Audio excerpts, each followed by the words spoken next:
જય શ્રી કૃષ્ણ મિત્રો।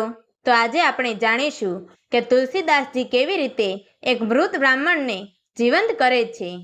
અલૌકિક ચમત્કારના અધ્યાયમાં ગોસ્વામી તુલસીદાસજીનો એક અનોખો પ્રસંગ આપણી સામે આવે છે, જે ભક્તિ અને કૃપા શક્તિથી ભરપૂર છે। આ કથા માત્ર એક સ્ત્રીના સૌભાગ્યનો પુનર્જાગરણ જ નથી, પણ તે રામ નામના મહિમા અને સત્ય આશીર્વચનોની અવિસ્મરણીય દાસ્તાન છે। એકવાર એવી ઘટના બની કે જેતપાળ નામના એક ધનિક વ્યક્તિનું મૃત્યુ થયું હતું। તેમના મૃત્યુ પછી તેની ધર્મપત્નીએ પતિના વિયોગમાં દુઃખી થઈને સતી થવાનો સંકલ્પ કર્યો। તેમનો વિચાર હતો કે પતિના વિયોગમાં જીવવું અર્થહીન છે, અને તેથી સહગમન કરવા માટે તેમણે પોતાનું મન મજબૂત બનાવી લીધું। જ્યારે તે સ્ત્રી પતિના દેહ સંસ્કાર માટે માર્ગે નીકળી રહી હતી, ત્યારે માર્ગમાં તેમનું ધ્યાન તુલસીદાસજીના મઠ તરફ ગયું। તુલસીદાસ મહારાજના દર્શન લેવા અને આશીર્વાદ મેળવવા માટે તે મઠમાં પ્રવેશી ગઈ। ભક્તિભાવથી ભરેલા હૃદયથી તેણે તુલસીદાસજીને નમસ્કાર કર્યા। તુલસીદાસ મહારાજ તત્કાલ ધ્યાનસ્થ અવસ્થામાં હતા અને ભગવાન શ્રી રામના સ્મરણમાં તલ્લીન હતા। તેઓ મહિલાને જોઈને આશીર્વાદ આપ્યા કે સૌભાગ્યવતી ભવ। તુલસીદાસના આશીર્વચન સાંભળીને તે સ્ત્રી આશ્ચર્યચકિત થઈ ગઈ અને વિનમ્રતાથી પૂછ્યું કે મહારાજ, તમે મને એવા આશીર્વાદ આપ્યા કે હું સૌભાગ્યવતી રહું, પણ મારા પતિનું અત્યારે જ અવસાન થયું છે। હવે હું તો સતી થવા જઈ રહી છું। એ સંજોગોમાં તમારા આશીર્વાદ કેવી રીતે સાચા સાબિત થશે? આ સાંભળીને તુલસીદાસે ભક્તિભર્યા શબ્દોમાં કહ્યું કે હું ત્યારે શ્રીરામના ચિંતન અને ધ્યાનમાં મગ્ન હતો। એ અવસ્થામાં જ્યારે મારા મુખમાંથી આ આશીર્વચન નીકળ્યા, ત્યારે એ મારા દ્વારા નહીં, પણ ભગવાન શ્રી રામ દ્વારા પ્રેરિત હતા।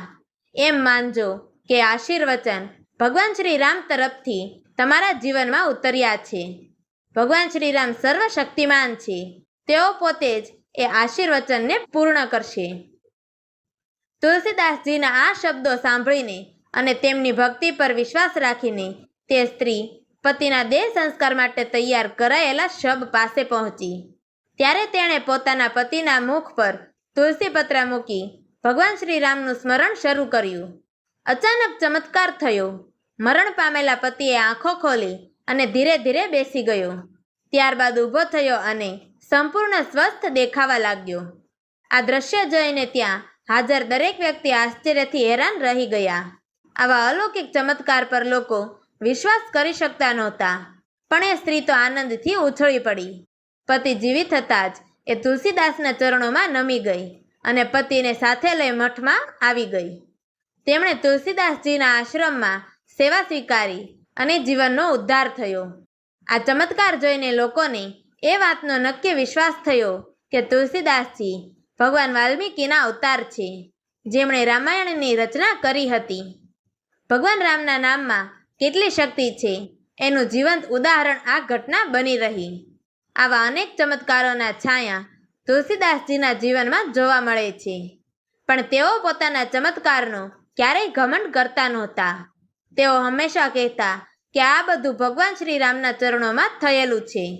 હું તો માત્ર યંત્ર છું, ભગવાનની ભક્તિ જ સત્ય છે। અને આ રીતે તુલસીદાસજી જેમ પોતે ભક્તિમાં મગ્ન રહ્યા, તેમ અસંખ્ય લોકોના જીવનમાં ભગવાન રામના ભક્તિ માર્ગનું બીજ રોપી ગયા। તેઓ જ્યારે ગોકુલ, મથુરા વગેરે તીર્થયાત્રા પર ગયા, ત્યારે વૃંદાવનમાં સંત મીરાબાઈ સાથે તેમનો અદ્ભુત સંવાદ થયો હતો, જ્યાં ભક્તિ અને પ્રેમની પ્રવાહ દ્વારા એક થઈ ગઈ હતી। તો હવે પછીના ભાગમાં આપણે જાણીશું કે તુલસીદાસ કેવી રીતે અતિથિ બ્રાહ્મણોના કહ્યા પ્રમાણે શિવ મંદિરમાં રહેલા પોઠિયાને નૈવેદ્ય અર્પણ કરાવે છે। તો મિત્રો, તમને અમારી આ વાર્તા પસંદ આવી હોય તો અમારી ચેનલને લાઈક કરજો, શેર કરજો અને તુલસીદાસજીની અન્ય રસપ્રદ વાતો અને ઇતિહાસની કથાઓ જાણવા માટે નીચે આપેલા બ્લેક બટનને ક્લિક કરી અમારી ચેનલને સબસ્ક્રાઈબ જરૂરથી કરજો। તો મિત્રો, અમારી આ વાર્તાને છેલ્લે સુધી સાંભળવા માટે તમારો ખૂબ ખૂબ ધન્યવાદ। જય શ્રી કૃષ્ણ। હર હર મહાદેવ।